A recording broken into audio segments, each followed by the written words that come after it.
네, 여러분 안녕하세요. 오늘 여러분들한테 2022년도 사회적 기업가 육성 사업에 대해서 알려드리고자 합니다. 오늘도 스타트업 TV랑 함께 하겠습니다. 한 3년 정도 여러분들에게 소개해드리고 있는 것 같은데요. 사회적 기업가 육성 사업 같은 경우는 소셜벤처 기업을 지원하기 위한 사업입니다. 우리는 소셜벤처를 일반 기업하고 다르게 뭔가 사회적인 목적이 있다라고 봅니다. 그래서 가장 큰 차이는 기본적인 일반 기업들이 이제 영리를 추구하는 거죠. 돈을 벌기 위한 것도 돈을 벌기 위한 목적이 제일 큰데 사회적 기업은 돈 플러스 뭔가 사회 공헌하기 위한 그런 목적이 있다라고 볼 수 있습니다. 그래서 두 가지 부분을 돈도 벌면서 사회에 공헌하는 목적을 달성하는 기업을 우리는 이제 소셜벤처 기업을 하고 이런 기업을 육성하고자 합니다. 사회적인 공익 목적을 달성하는 게 어떤 게 있냐면 보통 취약계층, 저소득층, 노인, 뭐 한부모 가정, 뭐 다부모 가정 이런 취약계층들을 채용을 하거나 이분들을 위해서 뭔가 도움이 되는 서비스를 하는 경우가 있겠고, 그다음에 최근에 이슈가 되고 있는 뭐 환경 문제라던가 그렇죠? 이런 부분들, 우리 동네 마을 개선, 도시 재생 뭐 이런 부분들이 또 사회적 기업이 하나가 되겠습니다. 뭔가 돈을 버는 걸 떠나가지고 사회에 도움이 되고자 하는 걸 같이 하는 기업들, 그런 기업을 양성하고자 하는 기업이 되겠고, 향후에 이 소셜 벤처 기업들이 나중에 사업이 잘 되면 그 다음에 이제 정부로부터 공인된 인증된 사회적 기업으로 인증을 받게 되면 사회적 기업에 대한 또 다른 많은 혜택들을 갖게 되죠. 사회적 기업이 조금 단점도 있습니다. 나중에 정부에서 많은 지원을 좀 더 쉽게 받을 수 있는 장점도 있지만 단점은 이제 사회적 기업이 되다면 정부에서 지원하는 만큼 일부 지분은 또 정부가 갖고 있다라고 이렇게 판별하기도 합니다.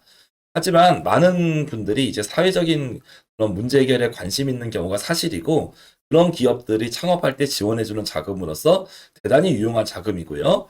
요 사회적 기업가 육성 사업 같은 경우는 그래서 기술적으로 크게 뛰어나진 않아도 뭔가 이런 소셜 목적과 돈을 벌 수 있는 걸 만족한다면 지원이 되는 사업이기 때문에 엄청나게 무슨 4차 산업 관련된 핵심 기술 개발이라든지 그런 것까지는 꼭 들어가지 않아도 괜찮다. 다만 우리 동네, 우리 마을, 우리 지역 아니면 우리 쪽에서 뭐 어려운 무슨 이웃들 그런 분들을 도와주기 위한 사업을 한다든지 국가가 갖고 있는 뭐 사회적인 문제들을 해결하는데 도움을 준다면 사회적 기업가라고 여러분이 도전하실 수 있겠습니다.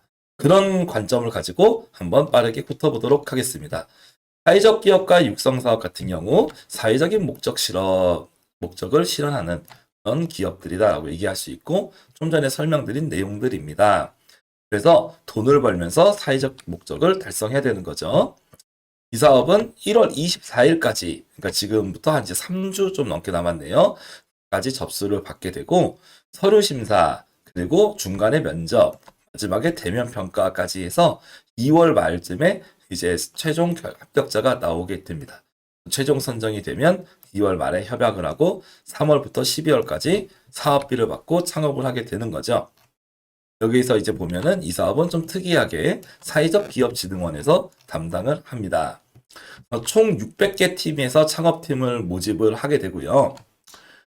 관련해서 아까 제가 소셜벤처라는 얘기를 드렸는데 그래서 소셜벤처 수상 기업들은 좀 더 우선 선발할 수 있다라고 나오게 되겠습니다.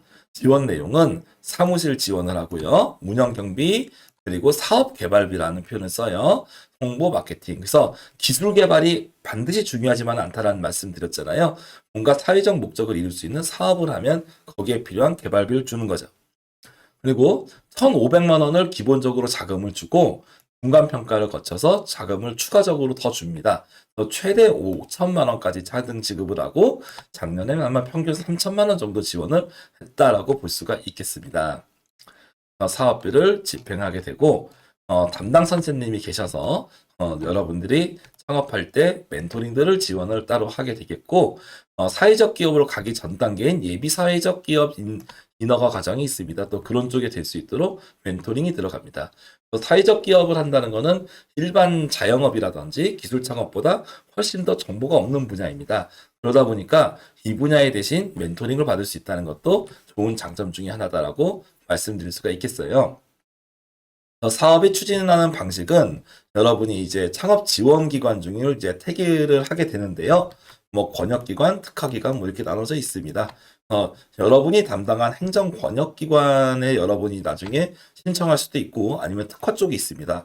그럼 저는 좀 이제 전통시장 관련된 소프트웨어를 개발하려고 합니다. 그럼 이제 IT 특화 이렇게 볼 수 있겠고 저는 우리 동네를 활성화시키고 싶습니다. 도시재생. 저는 친환경 상품 만들고 싶습니다. 환경. 저는 농어촌과 관련된 뭔가 아이템도 있습니다. 농어촌. 뭐 이런 식으로 볼 수가 있겠죠. 그래서 여러분들이 이 창업 지원 기관을 나중에 꼼꼼히 보시고 그 중에 선택을 할 수가 있는 것이죠. 이 권역이나 특화 이 부분 제도전 이쪽이 맞아야지 여러분이 나중에 접수하실 때 문제가 없습니다. 그래서 이 공문을 꼼꼼히 보셔야 될 필요가 있겠고요. 반드시 한 개소만 선택이라고 되어 있죠. 여러 군데 신청하는 게 아니라 한 군데만 선택을 해야 되고 2개 이상을 하게 되면 여러분들에게 페널티가 갈 수 있다라고 나와 있습니다. 신청 후 기관 변경이 불가능합니다.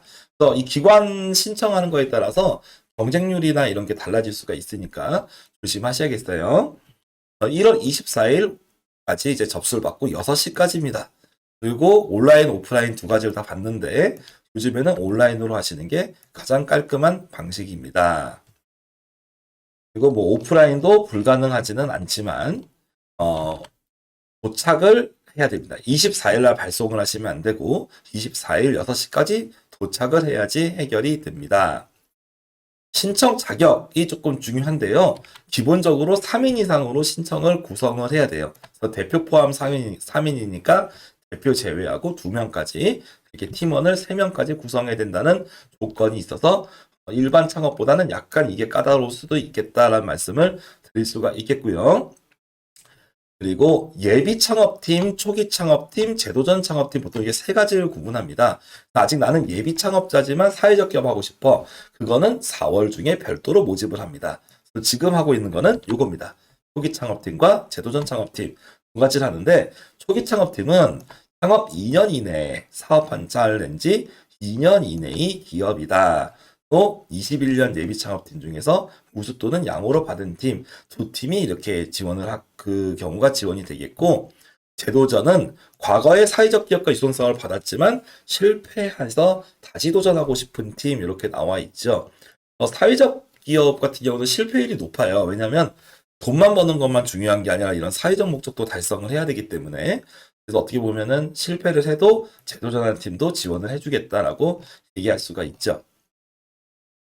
초기 창업팀 같은 경우는 공고 마감일 기준 창업을 하지 않았거나 아니면 창업한 지 2년 이내의 기업이다 라고 볼 수가 있겠고요. 21년도에 지원을 받아서 우수나 양호평가로 받은 분들은 또 지원할 수가 있는데 다만 대표자는 동일해야 된다라고 볼 수가 있습니다.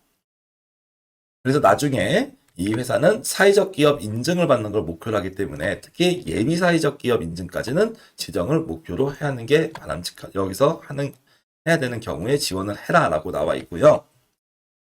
참여 제한 대상 과거에 이제 받았던 경우는 지원이 안 된다라고 볼 수 있겠죠.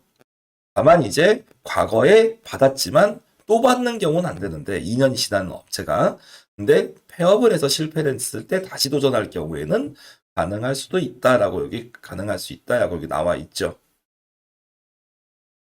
참여 재원 대상에서 이전에 여기 나와 있는 옛날에 참여 이력이 있는 팀이나 이런 경우는 지원이 안 된다라고 볼 수가 있고요. 생각보다 요건이 은근히 까다로운 경우가 생길 수가 있는데 이런 경우에 미숙지로 발생할 경우에는 문제가 됩니다. 공문을 읽어보고 막히는 게 있으면 정확하게 해결할 수 있는지 꼭 확인을 하셨으면 좋겠습니다. 나머지 내용들은 거의 비슷합니다. 기본적으로는 여기 내용 같은 거 보시면 신청 제외 대상 같은 거 보시면 서류를 허위로 썼다라든지 계좌 개설이 불가능하다든지 그렇죠? 압류가 진행되고 있다든지 세금 체납 아니면은 대출 연체 이런 경우들이 거의 다 해당이 되고요. 이거 보시면 동일한 아이디어로 다른 기관이 창업 자금을 받았으면 그리고 그 기업, 그 사업과 지원 기관이 중복되는 경우는 지원이 안 된다라고 말을 하고 있죠. 그래서 같은 아이디어로 다른 그 기업하고 다른 기관에서 동일한 현금을 받았을 경우에는 지원이 안 된다. 다만 이 사업이 협약일이 2월 28일이잖아요. 이걸로부터 한 달 이내 종료되는 경우는 가능하다. 즉 어떤 얘기냐? 여러분 제가 지금 금년에 무슨 창업 지원 사업을 받았는데 이 사업이 3월 15일 정도에 끝나는 거예요.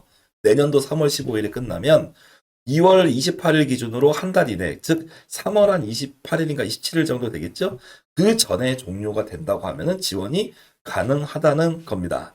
그래서 아마 3월 말, 넉넉하게 3월 말일 텐데 3월 말 이전에 협약이 종료되는 경우는 지원이 가능할 수 있다라고 말을 하는 겁니다. 그래서 기존에 지원금을 받은 업체도 넣을 수는 있지만 다만 이 협약 기간을 보셔야 된다는 말씀을 드릴 수가 있고, 서류 면제 뭐 아니면 가점 부여 이런 부분들이 있습니다. 이런 내용들을 보시면 소셜벤처 경연대회라는 게 대단히 중요하구나라는 걸 알 수 있고, 관련된 교육이나 동아리를 참여했을 경우에 좀 더 해당 사항이 있다라고 볼 수가 있습니다. 창업팀은 기본적으로 사회적 기업이나 예비 사회적 기업 인증을 받았을 경우에 우수가 되고요. 인증은 받지 못했지만 인증 요건을 충족해서 신청을 했을 경우에 양호, 아니면 제대로 활동을 안 했을 경우에 미흡 이렇게 나오게 되는 거죠. 우수나 양호에 졸업하시길 여러분에게 바랍니다.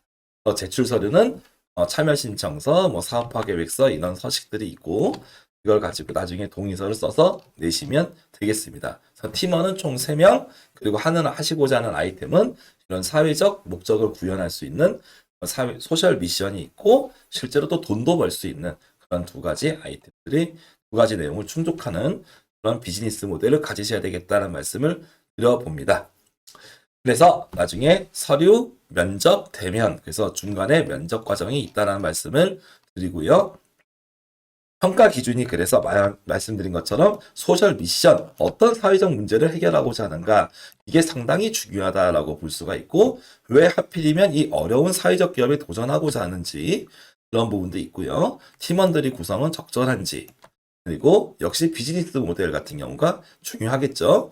그리고 이 사업이 정말 실현 가능성이 있는지, 그리고 나중에 사회적인 효과가 있는지, 이런 부분들이 좀 중점적으로 보는 평가 기준이다라고 볼 수 있겠습니다. 사업계에서 쓸 때 일반 사업계에서는 그냥 돈을 많이 벌면 된다라고 쓰지만 여기서는 그게 아니라 돈을 버는 건 당연한 거고 사회적 문제를 해결할 수 있다, 이렇게 제시하는 것이 중요하다는 말씀을 드릴 수 있습니다. 그래서 기본적으로 1,500만 원은 일단 선정이 되면 자금을 지급하고 중간평가를 통해서 추가 자금을 받을 수 있는데 최대 5천만 원까지 지원이 가능하다라고 볼 수가 있겠습니다. 더 궁금한 문의사항은 여기 1661-4006 이건 접수하는 관련이고요. 사업 문의도 한국사회적기업진흥원으로 여러분이 궁금하신 거를 물어보시면 되겠습니다. 마지막으로 창업기업 리스트들이 이렇게 서울, 인천, 경기, 강원, 춘천 이런 식으로 나와 있습니다. 이런 내용들을 보시고 특화 사업들은 이렇게 따로 표시가 되어 있으니까 이 내용을 보시면서 특화로 할지 권역으로 할지 또 기관들도 미리 한번 좀 전화를 해보고 그런 과정이 필요합니다. 그리고 이런 웹사이트는 공인증서도 있어야 되고 당일날 하려고 하면 안 될 수가 있거든요. 그래서 가능하면 좀 미리 접속해서 여러분들이 나중에 뭔가 하나가 문제가 생겨서 소프트웨어 버그가 생긴다든지 그런 문제가 없이 접수를 마감을 잘 하셨으면 좋겠어요. 아무튼 그건 사업계에서 쓸 때의 문제지만 기본적으로 이 사회적 기업가 육성 사업에 대해서 전체적인 오늘 말씀드린 컨셉을 가지고 잘 사업계획을 준비하신다면 누구나 좋은 결과가 있을 거로 생각을 합니다. 아무튼 많은 좋은 결과가 있으시길 바라겠고 이 사업을 통해서 우수한 사회적 기업들이 많이 탄생하기를 바라봅니다. 네, 오늘 여기서 2022년도 사회적 기업가 육성 사업에 대해서 안내드렸습니다. 시청해 주셔서 감사드립니다.